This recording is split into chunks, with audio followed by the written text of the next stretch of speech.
Hey YouTube, so this is going to be my first review and impressions of my first motorcycle. This is the 2015 Kawasaki Versys 650. I have just over 1,000 miles on it, and I figured that would be as good a point as any to kind of give a review. I will kind of go through things step by step. I'll start with some of the features and then talk about the bike in general. So on the tack, I do like it. It's a little simplistic, but it's not bad.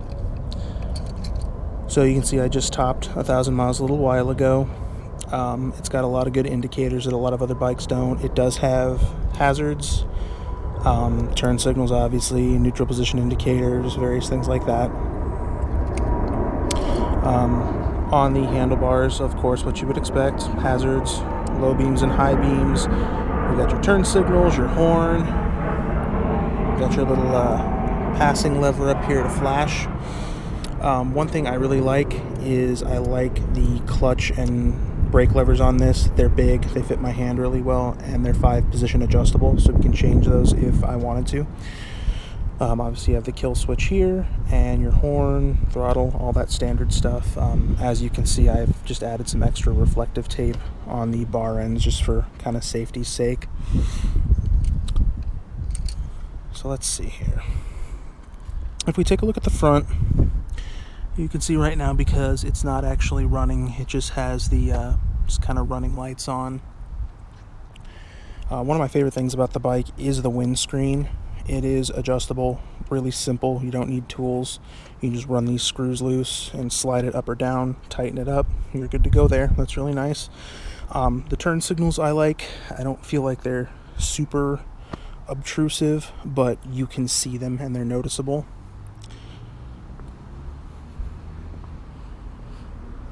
On the tail, I do like how this is kind of integrated in.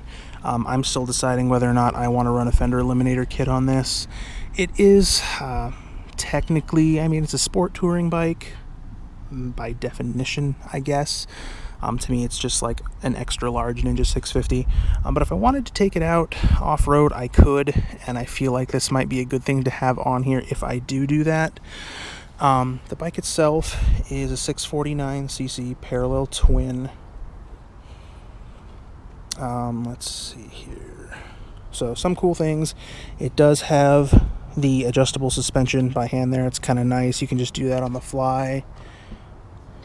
Up here, we do have adjustable preload and tension, which is nice as well. I haven't really done any mods to it yet. I'm still trying to decide what I want to do. One thing I did invest in, and it was probably a little more than I should have spent, but situationally it made the most sense. I did go with the OEM frame sliders from Kawasaki. They're not your normal like little hockey puck ones, and they were super easy to install once I was able to run these 3 bolts out. It took me about 5 minutes per side, so that was nice. The bike does have nice chunky locking foot pegs for both sides. I do like that because I don't feel like I'm going to break them.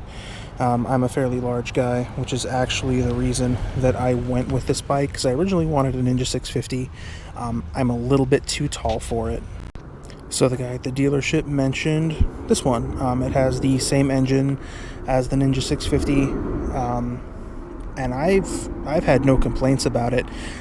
I didn't necessarily want to go with a 300 to start, and like I said, this is my first bike, because I feel like I am too tall and a bit too heavy for most 300s, and I wanted to have at least some power.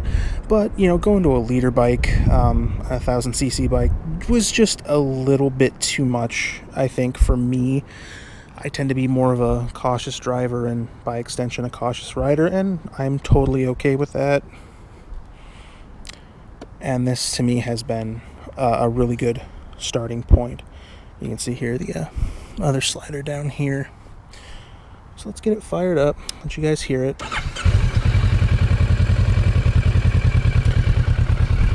Now you'll probably notice this bike is really quiet, and I will bet it will actually come through as louder on the video than it actually is.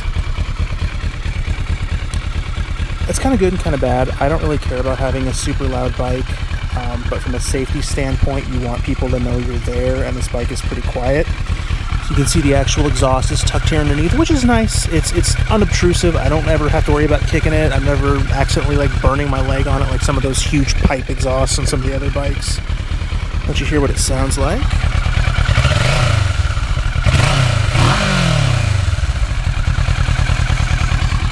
It's got a little bit to it. Also forgive the fact that it's dirty. I live in an apartment complex, obviously, as you guys can see.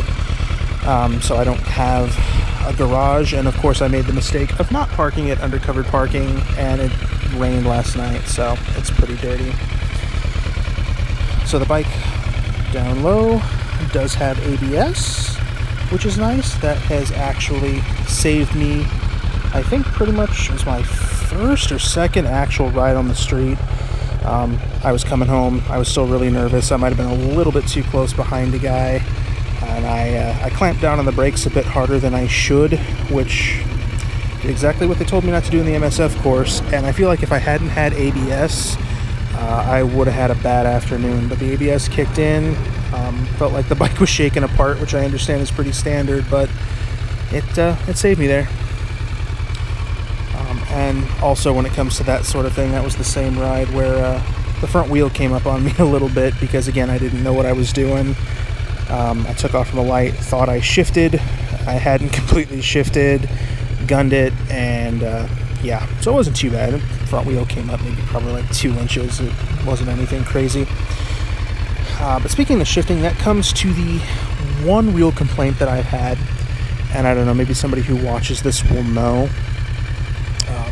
If it was just me doing something, or if it's been an issue with the bike in general. Now, this is the redesigned bike. They didn't come out with this body style until 2015. The old Versys were much goofier looking, but from what I understand, it's still pretty much the same bike. But the other day I was riding, and this happened 2 or 3 times now, just in the span of about a week, where I will be coming up to a light, I'm going to slow down, so I clutch in, and I'm trying to downshift. The shifter lever will move, but it wasn't actually downshifting. So I actually one time had to take off from a light, I think in like 4th, and that was not a fun time. But it's never been an issue upshifting. It's only happened a couple times downshifting. So I'm tempted to take it in just because it's obviously still covered under warranty, but we'll see. So anyway, we have the headlights. That's the standard beam with Kawasaki's, and I know with a lot of Yamahas too, R6s and whatnot, you'll just have the one side running, and then if you flip on the brights, it just engages them both. And I will typically run with it like this because at least here, it's legal for motorcycles to do that, and I want to be as visible as possible. Obviously, by the fact that I added reflective tape like an old man, but I'm not, so... What else? What else can we talk about here? So the seat is super, super comfortable. Even for someone my size, I would be no problem to carry a passenger, which I have not done yet, but that's on the agenda. Pros and cons of the seat. The seat is really easy to take off. Well, first off, let's kill this. So if you look down here, there is a key slot here, which all I have to do is twist and the seat will unlock. In 1 second, and I'll do that for you guys.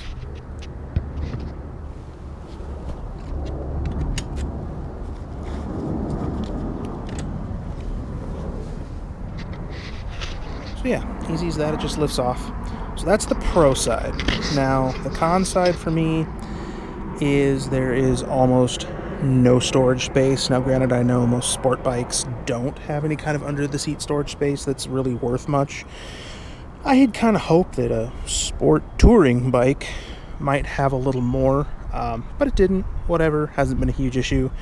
I have room for my insurance information. I have a little toolkit that came with it, a towel if I ever need to wipe something down, and a tire pressure gauge. But beyond that, that's really all I have room for.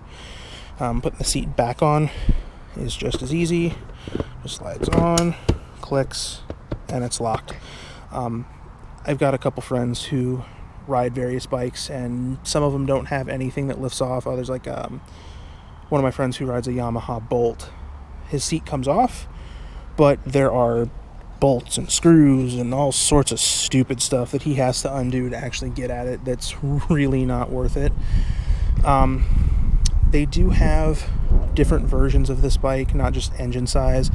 They have the LT edition, where it has the matching hard cases on either side. It'll come with hand guards on it too. And I thought about doing that because when I got this bike, it was on clearance, and the LT version, if I were to buy the cases and all the equipment separately, would be at least $1,000, if not more. And the other one was only, the LT version of the 650 was only about $200 more than this one. So monetarily, it would have been smart of me to do that, but they only had that one in the lime green. I hated the lime green. I wanted it in black, but they only had the 1000 in black. But the white was okay, so I passed on that. But you can get that stuff with it or aftermarket. It probably makes a lot more sense to get it with it. You're going to save some money.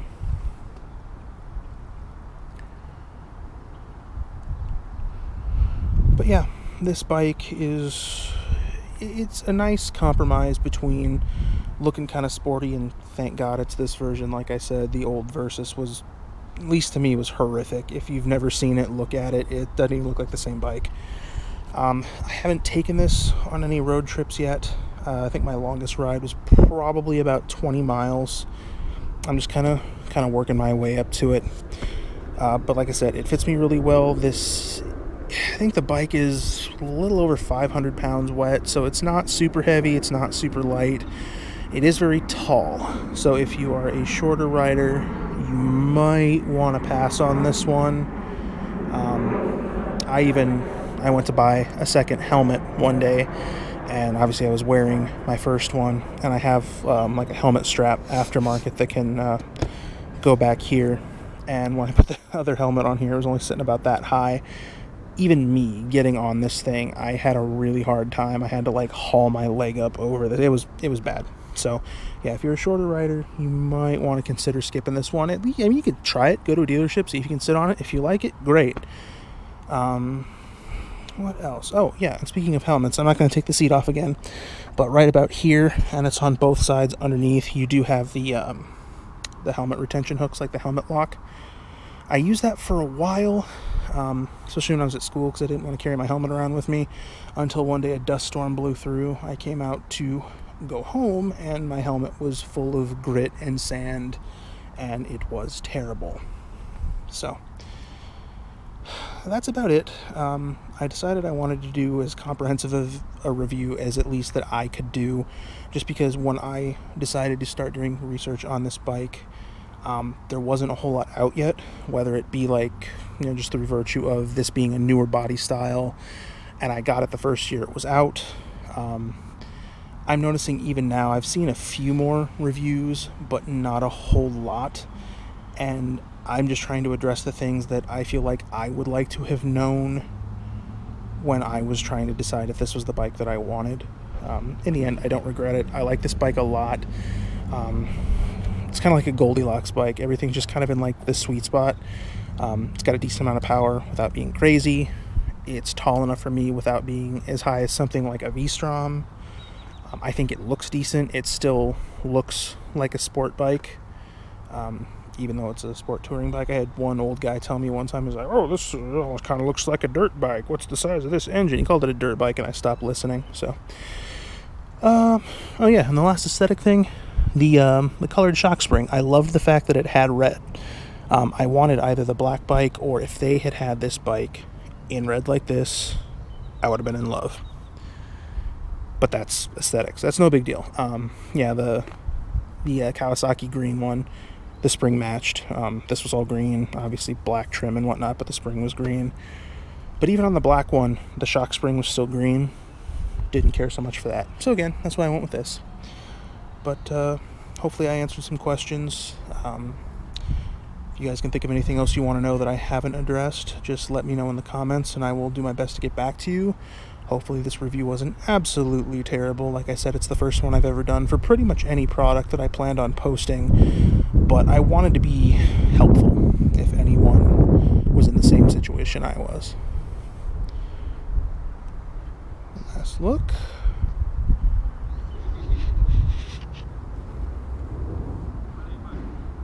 Alright guys, thanks for watching.